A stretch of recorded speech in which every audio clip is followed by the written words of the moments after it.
Many of them were forced to sleep on the floor, some in a closet, and some never woke up.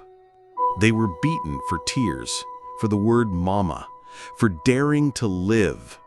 Orphanages promised care, salvation, upbringing, but became prisons for the innocent. They weren't shown on TV. No one held their hand. No one waited for them, because they were needed by no one.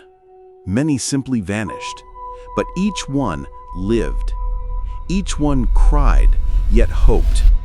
USSR, China, USA. 3 empires, but one bitter truth. Millions of children screamed in silence, but no one heard them, or pretended not to, because their stories were carefully hidden, so no one would ever know. A boy sat on the floor, tied with a belt. His fingers were broken. The nurse said he misbehaved. No, this isn't a horror movie, not fiction. This is an orphanage in the USSR. In the USA, children were locked in basements for 9 days to pray and reform.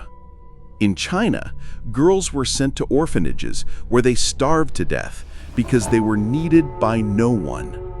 You think this is in the past? Maybe. Or perhaps it's just called something else now. Today you'll learn what they hid, if you have the courage to look. Let's begin our story with the Soviet Union. The USSR prided itself on its social welfare system.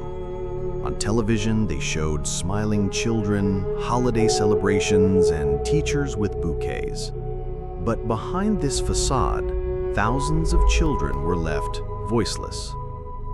Children deemed mentally deficient or unfit for socialist society were sent to special boarding schools, often by mistake, or simply because they had no parents, who had either died or been stripped of their parental rights. Igor was 9 years old. He loved reading aloud. For reciting Yesenin's poems too loudly, he was locked in a dark closet. 11 hours later, he died of suffocation. The official cause? An accident. There are thousands of such stories, but most were never recorded. Not because they didn't happen, but because there was no one to complain to. Because complaining brought harsh punishment.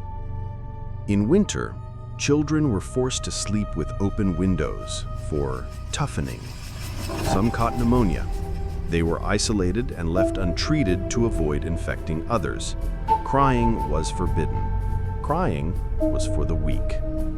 A girl named Natasha recalled standing naked in a corridor for 3 hours because she wet her bed.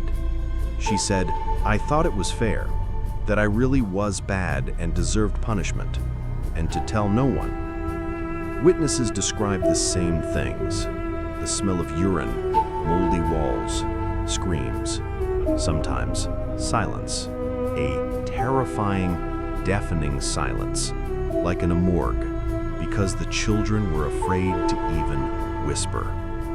In one closed neuropsychiatric institution in the Arkhangelsk region in the 1980s, children with minor developmental delays were tied to beds at night. The reason? Hyperactivity. They were kept in isolation for 6 to 9 hours at a time, sometimes with gags in their mouths. The records of this vanished along with the institution's director. Thousands of these children disappeared in the system. They're not in the archives, not in the reports, only in someone's memory, and often not even there. Let's move on. Next is China. During Mao Zedong's Great Leap Forward, China endured the worst humanitarian catastrophe in history. Millions died of starvation. Many children were left without parents, becoming shadows of society. Orphans were sent en masse to labor colonies. They were 5 to 7 years old. Girls were often given up by their parents if they believed a girl isn't an investment in the family. They worked in fields, barefoot, 12 hours a day for a bowl of rice. Sometimes they didn't even get that. Lynn, 9 years old, weight 7 kilograms. Caretakers said she's just picky, eats little. But she didn't eat because the food was hidden, because a portion was given only for perfect behavior, and a perfect child was one who didn't cry or beg. She died slowly. She wrote the word "Mama" on her finger on the dusty floor.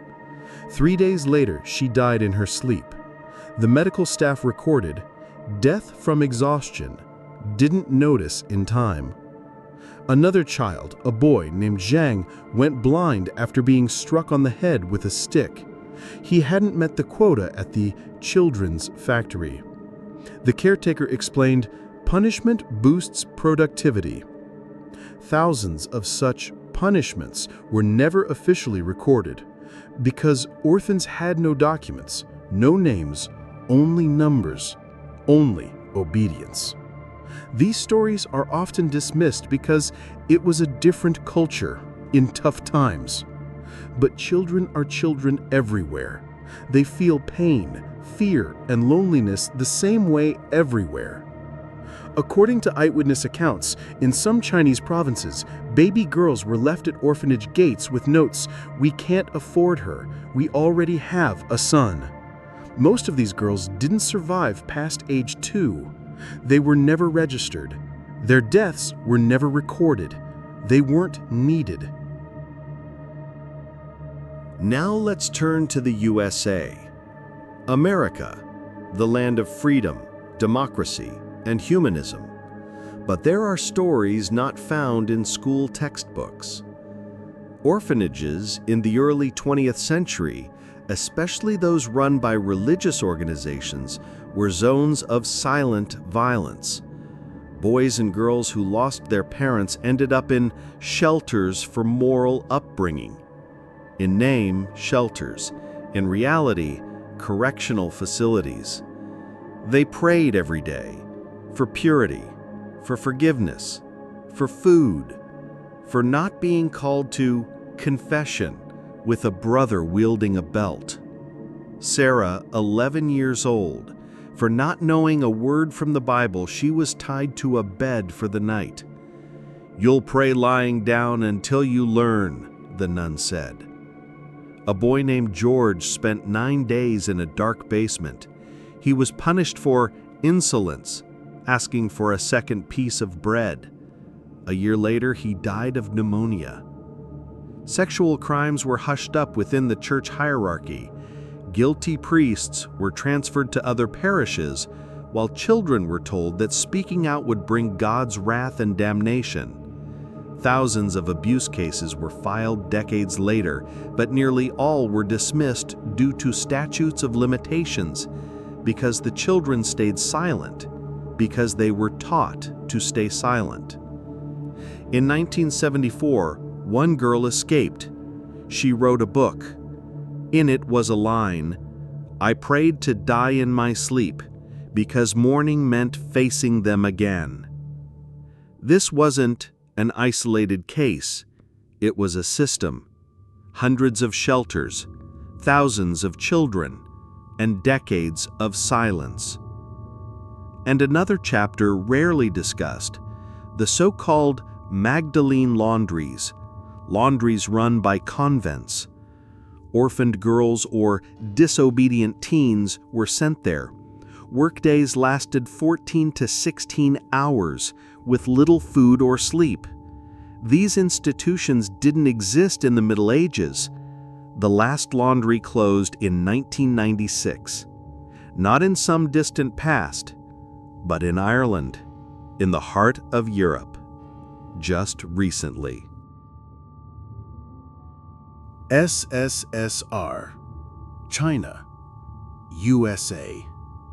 Different continents, different flags, different systems, but the suffering is the same for all. When a child's right to speak, to feel, to be protected is taken away, it's not childhood that begins, it's a sentence. Today, over 5 million children live in orphanages and institutions worldwide. Who watches over them? Who hears them at night? Who remembers those who can no longer tell their stories? We like to think it's far away, that it didn't happen here. But the horror lies in the system, not the date, and it returns, just in a different form. If you didn't know, now you do. If you didn't hear, now you hear. If you feel a lump in your throat, it's not by chance. History isn't dates. It's lives, voices, letters, scars, silence, and a choice to remember or to forget. Dedicated to those who survived and those who were forgotten. Share this video. Let their stories be heard.